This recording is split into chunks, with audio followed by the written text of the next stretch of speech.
So my name is Natasha and I work at the Saskatoon Public Library. I'm joining you today from my home, which is located in Treaty 6 territory and the homeland of Métis. And I'm joining you again for grown-up story time, and we're going to pick up where we left off in The Last Wish. And just a reminder, in case this is the first part of it that you're seeing, this actually has a bunch of short stories in it, and The Last Wish is also the name of the short story that we're reading in here. And we have gotten to part 5 in that story so far, and thus far, Geralt, the Witcher, and Dandelion were traveling together. They found a mysterious bottle, which Dandelion opened. A big smoke creature came out. Dandelion was convinced it was a djinn and started to make wishes, and he got attacked. So then Geralt has been traveling, trying to get Dandelion help, and has since found the sorceress Yennefer, and they are now together. She's agreed to help him, and they have just gone through a portal, and that's how that part ended.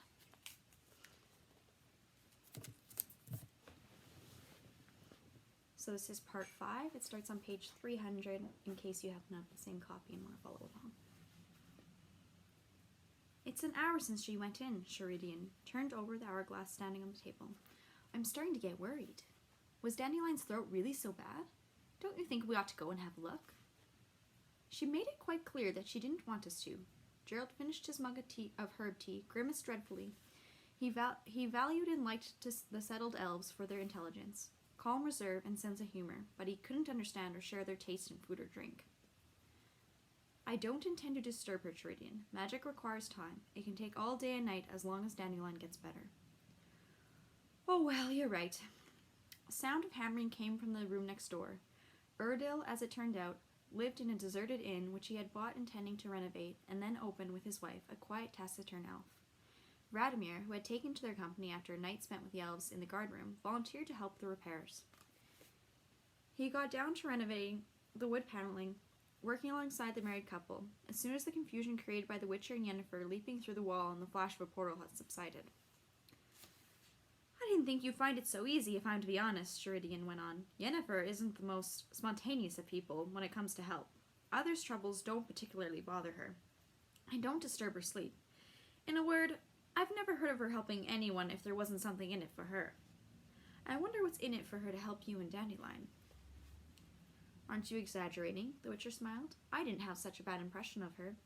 She likes to demonstrate her superiority, it's true, but compared with other wizards, with that whole arrogant bunch, she's walking charm and kindliness personified.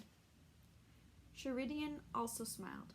It's almost as though you thought a scorpion were prettier than a spider, he said, because it's got such a lovely tail. Be careful, Geralt.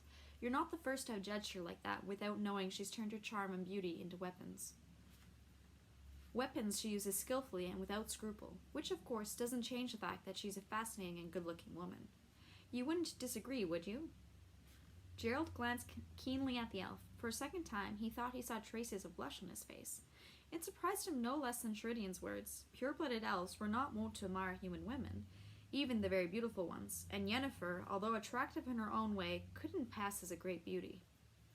Each to their own tastes, but in actual fact, not many would describe sorceresses as good-looking. Indeed, all of them came from social circles where the only fate for daughters would be marriage.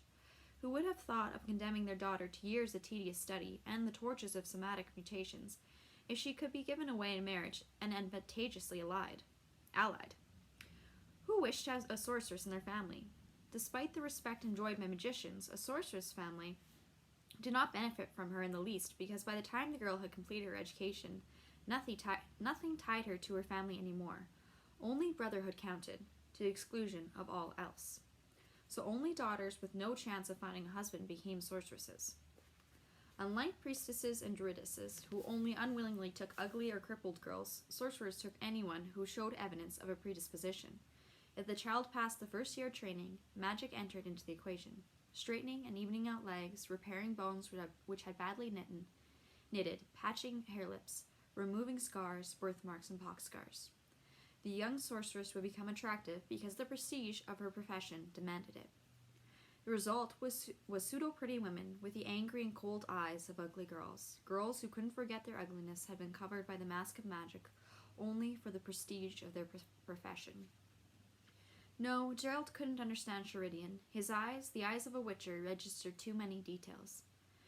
No, Sheridan, he answered. I wouldn't disagree. Thank you for the warning. But this only concerns Dandelion. He suffered at my side in my presence. I didn't manage to save him, and I couldn't help him. I'd sit on a scorpion with my bare backside if I knew it would help him. That's precisely what you've got to beware of most, the elf smiled enigmatically, because Yennefer knows it, and she likes to make the most of such knowledge. Don't trust her, Gerald. She's dangerous. He didn't answer. Upstairs, the door squeaked. Yennefer stood at the stairs, leaning on the gallery balustrade. Witcher, could you come here? Of course. The sorceress leaned her back against the door of one of the few rooms with furniture where they had put the suffering troubadour. The Witcher approached, watchful and silent. He saw her left shoulder slightly higher than her right, her nose slightly too long, her lips a touch too narrow, her chin receding a little too much, her brows a little too irregular, her eyes. He saw too many details, quite unnecessarily. How's Dandelion? Do you doubt my capabilities? He continued watching. She had the figure of a 20-year-old, although he preferred not to guess at her real age. She moved with natural, unaffected grace. No, there was no way of guessing what she had been like before. What had been improved? He stopped thinking about it. There wasn't any sense. Your talented friend will be well, she said. He'll recover his vocal talents. You have my gratitude, Yennefer. She smiled. You'll have an opportunity to prove it. Can I look in on him? She remained silent for a moment, watching him with a strange smile and drumming her fingers on the doorframe. Of course, go in. The medallion on the Witcher's neck started to quiver, sharply and rhythmically. A glass sphere the size of a small watermelon, aflame with a milky light, lay in the center of the floor. The sphere marked the heart of a precisely traced 9-pointed star, whose arms reached the corners and walls of the small chamber. A red pentagram was inscribed within the star. The tips of the pentagram were marked by black candles, standing in weirdly shaped holders. Black candles had also been lit at the end of the bed where Dandelion, covered with sheepskins, rested. Though Pope was breathing peacefully, he didn't wheeze or rasp anymore, and the rictus of pain had disappeared from his face, to be replaced by an idiotic smile of happiness. He's asleep, said Yennefer, and dreaming. Gerald examined the patterns traced on the floor. The magic hidden within them was palpable, but he knew it was a dormant magic. It brought to mind the purr of a sleeping lion, without suggesting how the roar might sound. What is this, Yennefer? A trap. For what? For you, for the time being.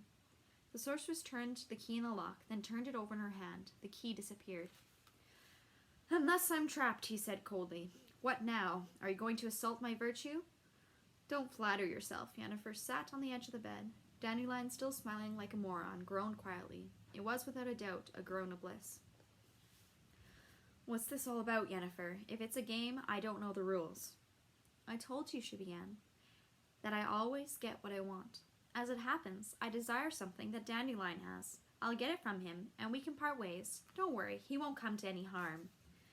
The things you've set on the floor, he interrupted, are used to summon demons. Someone always comes to harm when demons are summoned. I won't allow it.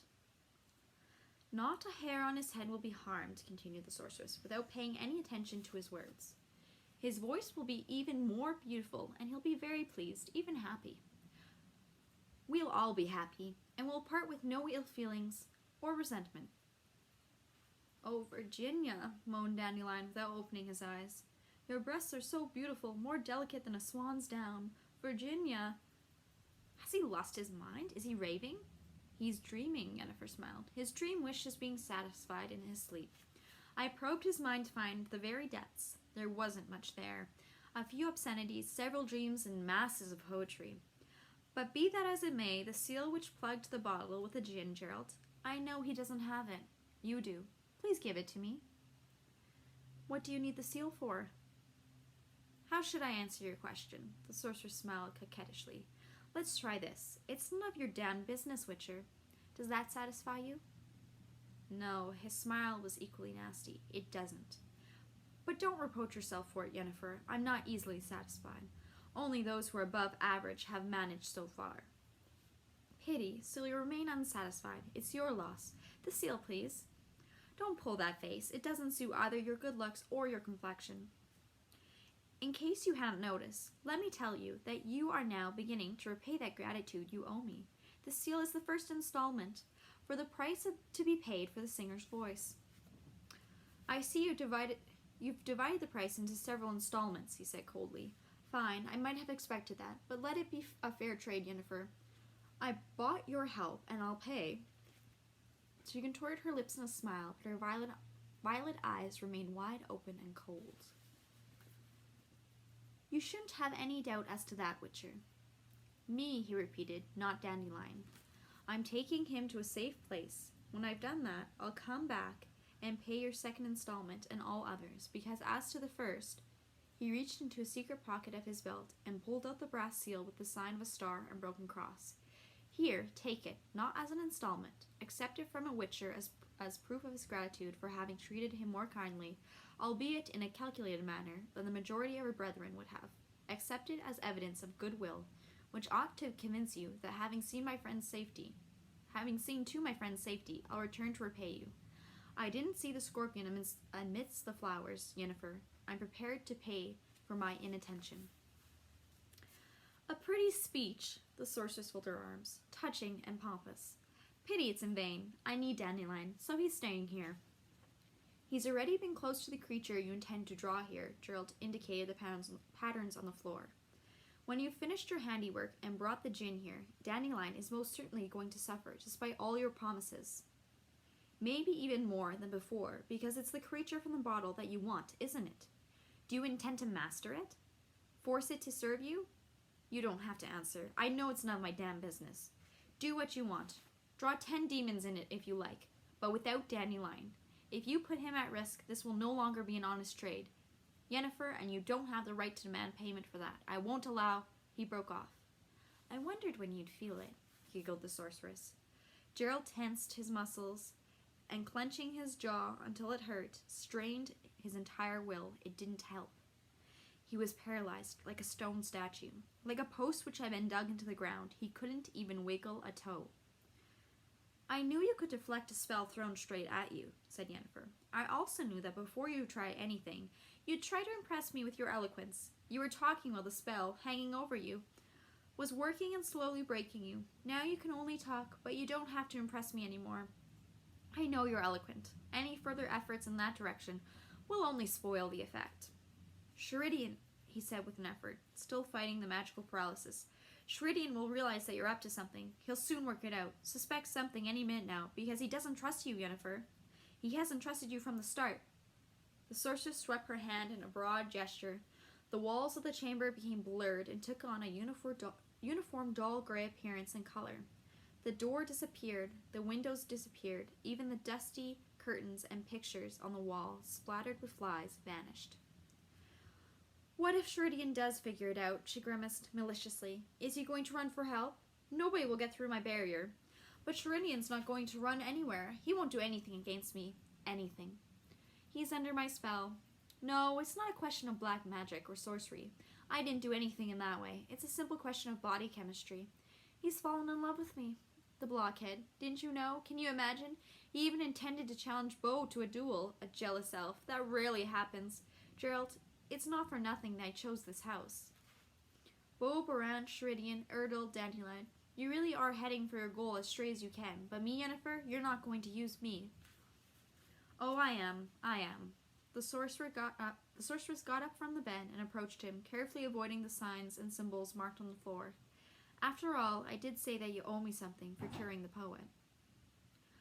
It's a matter of a trifle, a small favor, and what I've done, what I intend to do here in a moment. I'm leaving Rind, and I've still got unpaid accounts in this town.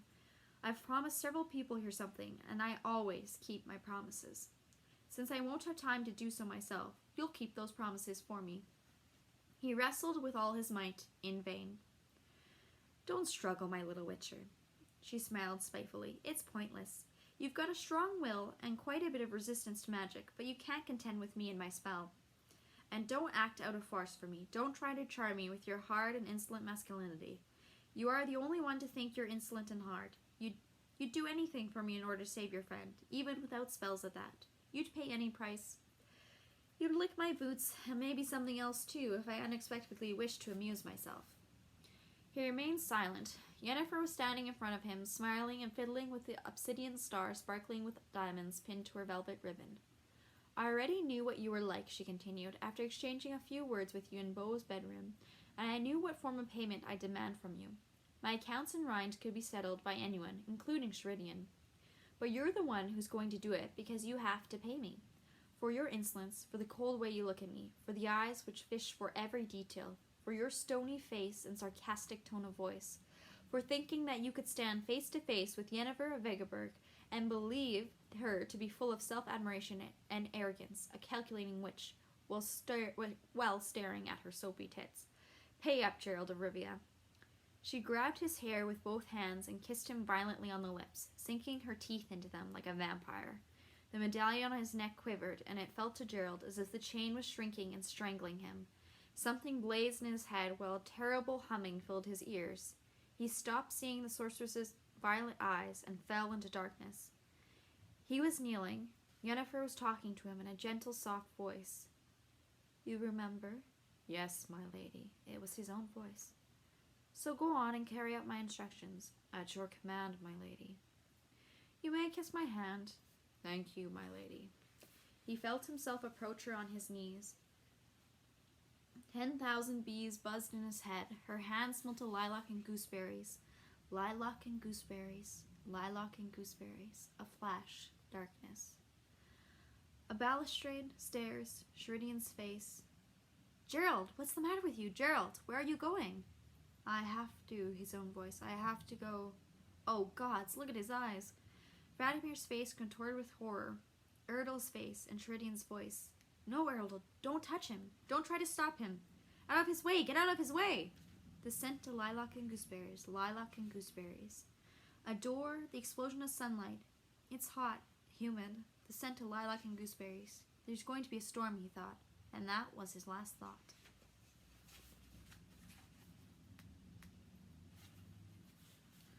Darkness, the scent, no smell, stench of urine, rotten straw and wet rags, the stink of a smoldering torch stuck into an iron grip set in a wall of uneven stone blocks. A shadow thrown by the light of the torch, a shadow on the dirt floor, the shadow of a girl. The Witcher cursed. At last he felt someone lift him up, rest his back against the damp wall. I was beginning to worry. You didn't regain consciousness for so long. Sheridan? Where? Damn it, my head's spinning. Where are we? Where do you think? Gerald wiped his face and looked around. 3 rogues were sitting by the opposite wall. He couldn't see them clearly. They were sitting as far from the torchlight as possible, in near complete darkness. Something which looked like a heap of rags crouched under the grille which separated them from the lit corridor. It was, in fact, a thin old man with a nose like a stork's beak. The length of his matted, stringy hair and the state of his clothes showed that he hadn't arrived yesterday. They've thrown us in the dungeon, he said gloomily. I'm glad you've regained your ability to draw logical conclusions, said the elf. Bloody hell, and Dandelion? How long have we been here? How much time has gone by since... I don't know. I was unconscious just like you when I was thrown in here, Sheridan raked up the straw to sit more comfortably. Is it important? And how, damn it? Yennefer and Dandelion? Dandelion's there with her and she's planning... Hey, you! How long have we been in here? The other prisoners whispered among themselves. None replied. Have you gone deaf? Gerald spat, still unable to get rid of the metallic taste in his mouth. I'm asking you what time of day it is, or night. Surely you know what time they feed you. They muttered again, cleared their throats. Sirs, said one of them at last, leave us in peace and don't talk to us. We be decent thieves, not politicals. We didn't try to attack the authorities. We was only stealing. That be it, said another. You've your corner, we've ours, and let each look after his own. Sheridan snorted, the Witcher spat. That's the way it goes, mumbled the hairy old man with a long nose. Everyone in the clink guards his own corner and holds with his own. And you, old man, asked the elf sneeringly, are you with them or with us? Which camp do you count yourself in? None, he answered proudly, because I'm innocent. Gerald spat again. Sheridan, he asked, rubbing his temple. This attempt on the authorities, is it true? Absolutely. You don't remember? I walked out into the street. People were looking at me. Then Then there was a pawnbroker's. The elf lowered his voice. You went into the pawnbroker's. As soon as you walked in, you punched the owner in the teeth hard, very hard. The Witcher ground his teeth and cursed. The pawnbroker fell, Sheridan continued quietly, and you kicked him several times in delicate places. The assistant ran to help his master, and you threw him out of the window into the street. I fear, muttered Gerald, that wasn't the end of it. Your fears are well founded. You left the pawnbrokers and marched down the center of the street, jostling passerby and shouting some nonsense about a lady's honor. There's quite a crowd following you, Erdl, Ranmir, and I among them. Then you stopped in front of Laurelnose, the apothecary's house, went in, and were back in the street a moment later, dragging Laurelnose by the leg, and you made something of a speech to the crowd. What sort of speech? To put it simply, you stated that a self-respecting man shouldn't ever call a professional harlot a whore, because it's base and repugnant. While using the word whore to describe a woman one has never knocked off or paid any money for doing so, is childish and punishable. The punishment you announced would be dealt there and then, and it would be fitting for a spoilt child. You thrust the apothecary's head between his knees, pulled down his pants, and thrashed his arse with a belt. Go on, Sheridan, go on, don't spare me. You beat Laurelnose on the backside, and the apothecary howled and sobbed, called to the gods and men alike for help, begged for mercy. He even promised to be better in the future, but you clearly didn't believe him. Then several armed bandits, who in Rhine go by the name of guards, came running up. And, Gerald nodded, that's when I made a hit at the authorities? Not at all. You made a hit at them much earlier. Both the pawnbroker and Laurelnose are on the town council. Both had called for Yennefer to be thrown out of town. Not only did they vote for it at the council, but they badmouthed her in taverns and spread vulgar gossip. I guessed that. Carry on. You stopped when the guards appeared. They threw me in here? They wanted to. Oh, Gerald, what a sight it was. What you did to them, it's hard to describe. They had swords, whips, clubs, hatchets, and you only had an ash cane with a pommel, which you'd snatched from some dandy. And when they were all lying on the ground, you walked on. Most of us knew where you were going. I'd be happy to know, too. You were going to the temple, because the priest Krept, who's also a member of the council, dedicated a lot of time to Yennefer in his sermons. You promised him a lesson in respect for the fair sex. When you spoke of him, you omitted his title and threw in other descriptions, to the delight of the children trailing after you. Aha, muttered Gerald, so blasphemy came into it, too. What else? Desecration of the temple? No, you didn't manage to get in there. An entire unit of municipal guards, armed, it seemed to me, with absolutely everything they could lay their hands on in the armory, apart from a catapult, was waiting in front of the temple. It looked as if they were going to slaughter you, but you didn't reach them. You suddenly grasped your head with both hands and fainted. You don't have to finish, so Sheridan, how were you imprisoned? Several guards ran to attack you when you fell. I got into a dispute with them. I got a blow over the head with a mace and came to here, in this hole.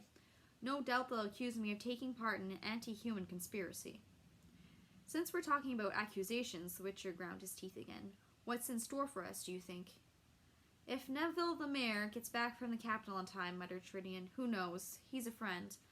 But if he doesn't, then sentence will be passed by the councillors, including Laurelnose and the pawnbroker, of course, and that means... The elf made a brief gesture across his neck. Despite the darkness, the gesture left little doubt as to Sheridan's meaning. The Witcher didn't reply. The thieves mumbled to each other, and the tiny old man, locked up for his innocence, seemed to be asleep. Great, said Gerald finally, and cursed vilely. Not only will I hang, but I'll do so with the knowledge that I'm the cause of your death, Sheridan, and Dandelion's too, no doubt. No, don't interrupt. I know it's Yennefer's prank, but I'm the guilty one. It's my foolishness. She deceived me, took the piss out of me, as the dwarves say. Muttered the elf. Nothing to add, nothing to take away. I warned you against her. Damn it, I warned you, and I turned out to be just as big an, pardon the word, idiot. You're worried that I'm here because of you, but it's quite the opposite. You're locked up because of me. I could have stopped you in the street, overpowered you, not allowed. But I didn't, because I was afraid that when the spell she'd cast on you had dispelled, you'd go back and harm her. Forgive me. I forgive you because you've no idea how strong the spell was. My dear elf, I can break an ordinary spell within a few minutes, and I don't faint while doing it. You wouldn't have managed to break Yennefer's spell, and you would have had difficulty overpowering me. Remember the guards. I wasn't thinking about you, I repeat. I was thinking about her. Sheridan? Yes. Do you... I don't like grand words, interrupted the elf, smiling sadly. I'm greatly, shall we say, fascinated by her. No doubt you're surprised that anyone could be fascinated by her. Gerald closed his eyes to recall an image which, without using grand words, fascinated him inexplicably. No, Sheridan, he said, I'm not surprised. Heavy steps sounded in the corridor, and a clang of metal. The dungeon was filled with the shadows of 4 guards. A key grated. The innocent old man leapt away from the bars like a lynx and hid among the criminals. So soon, the elf, surprised, half whispered. I thought it would take longer to build the scaffold. One of the guards, a tall, strapping fellow, bald as a knee, his mug covered with bristle like a boar, pointed at the Witcher. That one, he said briefly. 2 others grabbed Gerald, hauled him up, and pressed him against the wall. The thieves squeezed into their corner. The long-nosed granddad buried himself in the straw. Sheridan wanted to jump up, but he fell to the dirt floor, retreating from the short sword pointed at his chest. The bald guard stood in front of the Witcher, pulled his sleeves up, and rubbed his fist. Counselor Laurelnose, he said, told me to ask if you're enjoying our little dungeon. Perhaps there's something you need. Perhaps the chill is getting to you. Eh? Gerald did not answer, nor could he kick the bald man, as the guards who restrained him were standing on his feet in their heavy boots. The bald man took a short swing and punched the Witcher in the stomach. It didn't help to tense his muscles in offense. Gerald, catching his breath with an effort, looked at the buckle of his own belt for a while. Then the guards hauled him up again. Is there nothing you need? The guard continued, stinking of onions and rotting teeth. The counselor will be pleased that you have no complaints. Another blow in the same place. The Witcher choked and would have puked, but he had nothing to throw up. The bald guard turned sideways. He was changing hands. Wham! Gerald looked at the buckle of his belt again. Although it seemed strange, there was no hole above it, through which the wall could be seen. Well, the guard backed away a little, no doubt planning to take a wider swing. Don't you have any wishes? Mr. Laurelnose asked whether you have any. But why aren't you saying anything, tongue-tied? I'll get it straight for you. Wham!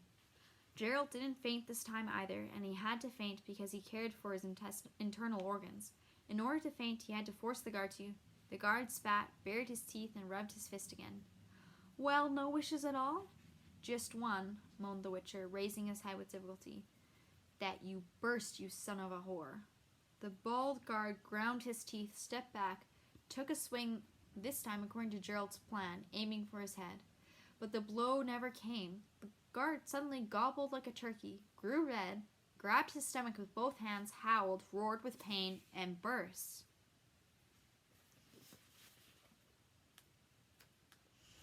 We're going to end it there for today, and next time we'll pick it up with the following part, which will be part 7 of the short story The Last Wish. Thank you for joining me. See you next time. Bye.